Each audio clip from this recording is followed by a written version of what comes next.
Hey guys, welcome back to my channel. So I'm coming to you with my July wrap-up. So I read 17 books in July, which was, I think, honestly the lowest month that I've had this year. It's one of them. And this video will be somewhat reasonable to film because 8 of those books I read during the reading rush. So if you guys want to hear my thoughts on 8 other books, watch those vlogs because I go into like crazy depth about all of the books that I was reading, so that means I don't need to include them in this video. So I only have 9 books to talk to you about, and 3 of which are a series, so I'm gonna like breeze right through it's gonna be a piece of cake, this video. I say that as it's probably gonna be a really long video. So I'm gonna go back to my style of discussing these from my least liked to my most liked book of the month, just because I think that works well, unless I have some reason that stops me from doing that. I like doing wrap-ups that way. It's a good format. I think it like builds as I go, so it's lovely. So the first book that I want to talk about was a buddy read with Julie from Pages and Pens, and it was a bizarre little book, and it was my least liked book of the month. We started the month off great, and that is Mary Lou is Everywhere by Sarah Elaine Smith. So this book came out July 30th, so this book just released. We read it at the beginning of the month,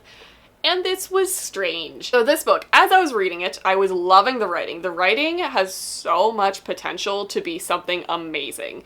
This book was very unsettling though. It was strange, it was weird. So this basically follows Mary Lou, who's a 14-year-old who has been kind of raised alone or with her brothers because their mom just kind of abandons them. She comes and goes throughout her entire life, and she is basically living in a very rural setting with very little education. So we're following her, and her voice is very stunted. This book reminded me of the book Room by Emma Donoghue, where it's from a child's perspective and a lot of bad things are happening, but we're reading it from a kid's perspective who doesn't really have a concept of what's happening and doesn't grasp the gravity of the situations.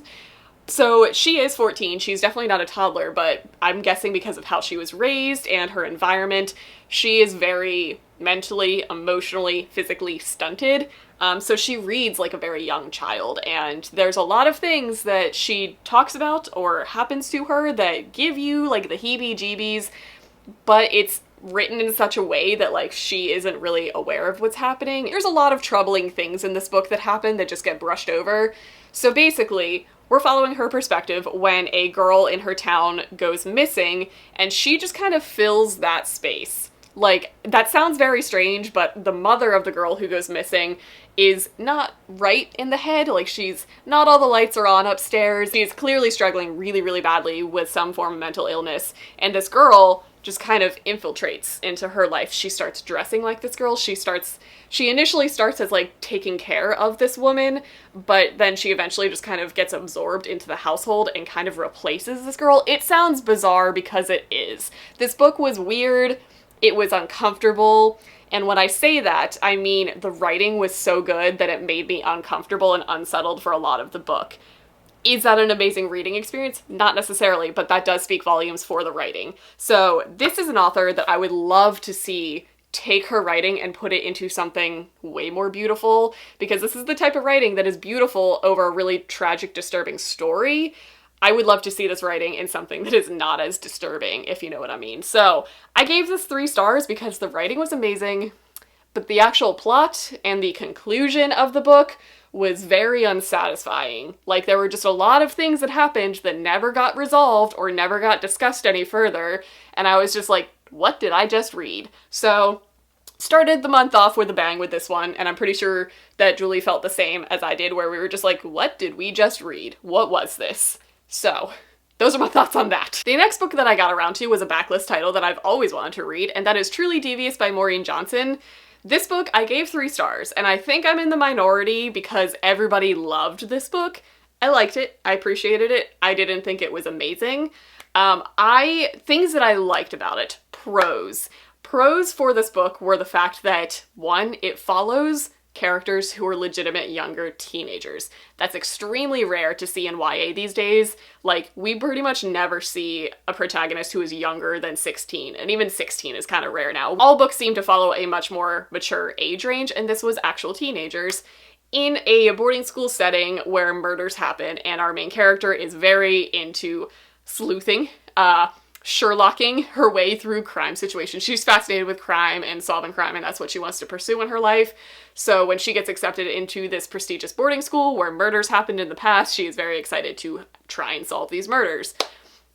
So that's kind of just the plot of the book. The meat of the book is all of the characters that she meets there and like the family that she forms with friends and relationships that she has there.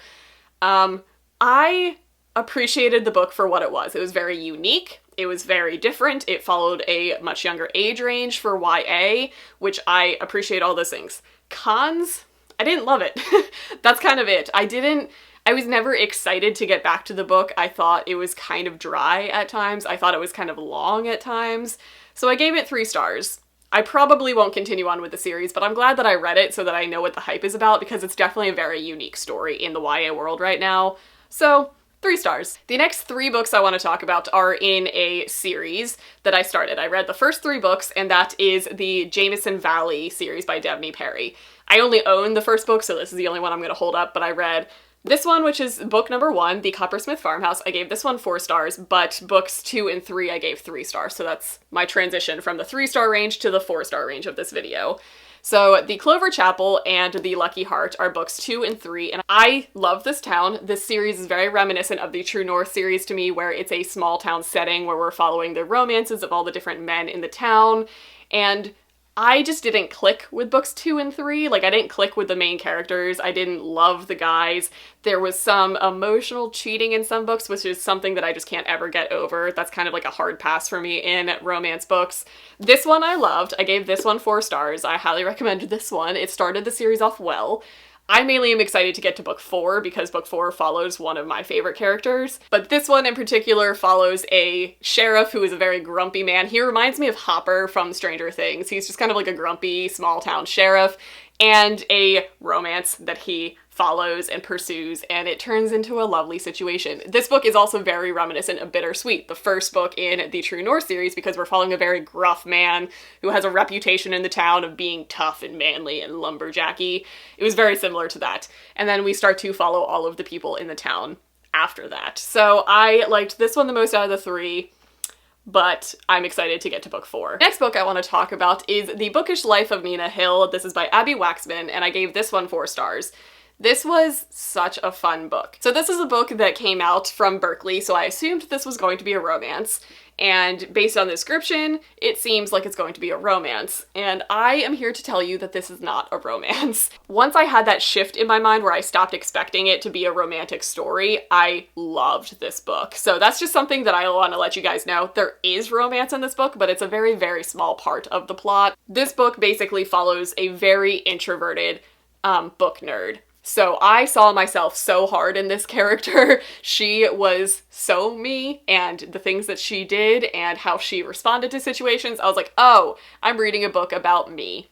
So if you are interested in books that follow book nerds who are very introverted, there are a lot of things in this book that I could just relate to really well, so I appreciated that. But this basically is following Nina Hill, who works in a bookstore, has her life pretty much on set. She is very type A. She likes to schedule everything in her life, and she pretty much thinks that her life is very fulfilled. Like, she is living day to day, going to trivia with her friends, working in her bookstore, and running like 7 different book clubs, and she thinks that's all she really needs in life. And she comes to find out that her father, that she never knew, like she didn't know who her dad was her entire life, passed away, and has this whole family who lives close by to her that she never knew about. So she basically is going through the struggle of all of a sudden having a ton of people in her life that she's uncomfortable with and that she didn't think she wanted or needed in her life, but it turns out she did, and it was just a really lovely story. So I gave this 4 stars. I really enjoyed it, but definitely go in not expecting it to be a like fun, sexy, fluffy romance, because while that is in the book, it's definitely not the main plot point. The next book I got to is Love from A to Z by S.K. Ali. I read this for the Dragons and Tea book club. This was their July book, and I loved this book. This book was so good. So this is one of these modern YA stories that is just very important to have in 2019. So this follows Zainab, who is a Muslim girl who has a lot of anger. She basically has a teacher in her school who is very severe with the Islamophobia, and it makes it very apparent in his classroom, and she speaks up for herself and gets herself in a lot of trouble consistently. And she is basically trying to bring down this teacher because the things that he's spouting off in the classroom are not okay, and it's not healthy, and she is just done. But our story starts with her getting suspended from school, and she ends up taking an extended spring break in Qatar with her aunt. So her whole side of the story is basically her struggling with her Muslim identity and struggling with just her identity as a whole because she is a teenager, so we all struggled with that as teenagers. But it's basically she just has a lot of anger over what's happening in the world and how she is viewed in the world. And that alone is something that I love seeing in YA books because that's a very real thing that we're dealing with in our world right now. So she is basically in Qatar with her aunt and is learning how to kind of control these feelings and learning when to speak up about things and when not to, and how to have a voice in the world. At the airport, though, she meets Adam. And Adam is our other protagonist, and it is their relationship as it builds throughout the book. And Adam is going through similar things that are just not great. He recently got diagnosed with MS, which his mother passed away from prior to the start of this book, and he is not dealing with it too well. He's hiding it from his family, and it's basically how their relationship starts to like solidify and how they help each other through things, but how they also learn from each other how to deal with troubling things in life. It was beautiful. It was also extremely hard to read at times because there's definitely stuff in this book that was just like enraging and infuriating, but are very real. So I gave this 4 stars.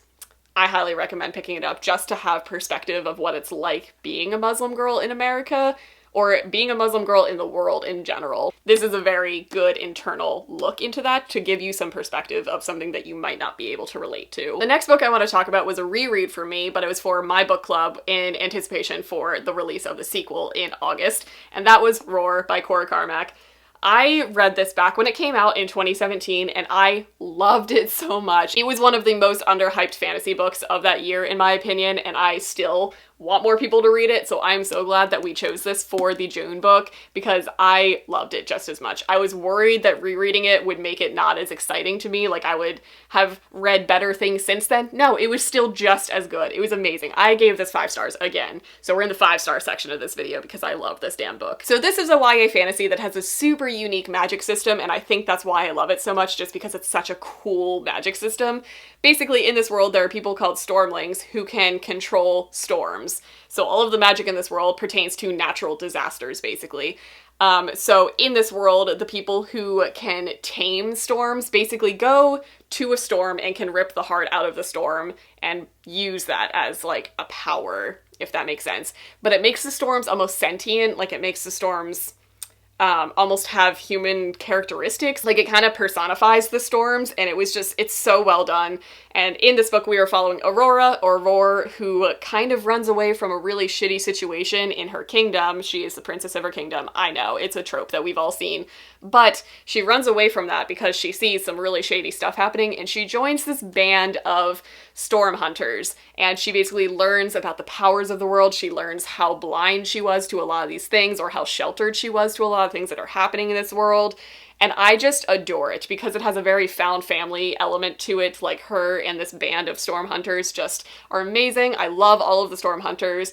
They remind me of Fagin's boys in Oliver Twist. Like it just has that similar vibe where they all are kind of like from the wrong side of the tracks and they all band together to do these things. I adore this book so much. So I reread this, gave it 5 stars again, and I'm about to pick up Rage, which is a sequel, and I can't wait. I am so glad that I reread this book. And the very last book that I want to talk about, I technically finished this in August, but I'm also filming this in August, and I want to talk about this book while it's still fresh in my mind, instead of a month from now when like other things might have like swept it from my memory. And that is Midnight at the Electric by Jodi Lynn Anderson. This is one of my favorite books that I've read so far this year. I picked this up because there's a big top on the front. I thought this was going to be a circus book. It's kind of pitched as a circus book. It's not a circus book, but I'm glad that it had that draw for me because I love circus books. So I'm glad that I thought that it was going to be because I otherwise probably wouldn't have picked this book up. So I'm glad that it lured me in with the cover, but don't be deceived by the cover. This isn't a circus story. So this book, how do I describe this book? It follows 3 different perspectives in 3 different generations. So this is a multi-generational story where none of the story takes place in the present day, which is something that I loved. So we follow one perspective who is in the future, and she is about to go and colonize Mars. So we have a sci-fi element, which is amazing. As she is preparing to leave for Mars, she finds letters in her distant cousin's house, and she starts to learn learn the story of her very distant relatives in the past. So this story follows the year 2065, it follows the year 1934, and the year 1919. So we have one futuristic perspective and two historical. And it was such an amazing combination of those perspectives. Like, those aren't things that I think would mesh well in a book, but it was so good and it was so well done. So like I said, we're following Adri, who is our futuristic perspective, about to go to Mars and do her thing. And then we jump down to the 1934 perspective, which is Catherine, which is like a great-great-great-grandmother of Adri. And she is in like the Dust Bowl era, and the only circus perspective is from hers, where she discovers the electric, which is kind of like a circus-ish show, but it's basically at the bridge of electricity being introduced. So it has this like magical element to it, but it's definitely not like a circus. Like, that's not a very big part of the plot. So again, not a circus book. And then jumping back to the 1919 perspective, we are following Lenore. This is following the First World War, so we're kind of coming out of war-torn era, and we basically discover how these two historical perspectives are related, how similar the women are in this story, and I can't really tell you much more without spoiling it. The only thing that actually spans all of the generations is a sea turtle named Galapagos, and he is this constant figure in all three perspectives. And I'm not even going to touch on the symbolism of a sea turtle being the constant that spans the length of time through. There's so much beauty in this book. This book is definitely not going to be everybody's cup of tea, and I can fully acknowledge that, but this is one of those books that like I needed to read right at that moment. Like, I just kind of impulsively picked it up, read all the way through it, and it blew me away. This is a book that I can see myself picking up year after year and getting something new from it every time I read it, and annotating it and really taking more away from it every time I read it. This, in my mind, should be a modern classic. I'm gonna say it. It's amazing. Will everybody love it though? No, I can guarantee that. I don't think this is everybody's book, but it was my book, and I'm so glad that I read it. I gave this 5 freaking stars, and it was amazing. So that is going to be it for my July wrap-up. That was still a very long video, I realize. I don't know how to contain my thoughts into like smaller portioned time slots, but it is what it is. So I hope you guys enjoyed this. I hope you guys read some amazing books in the month of July, and I will see you guys in my next video.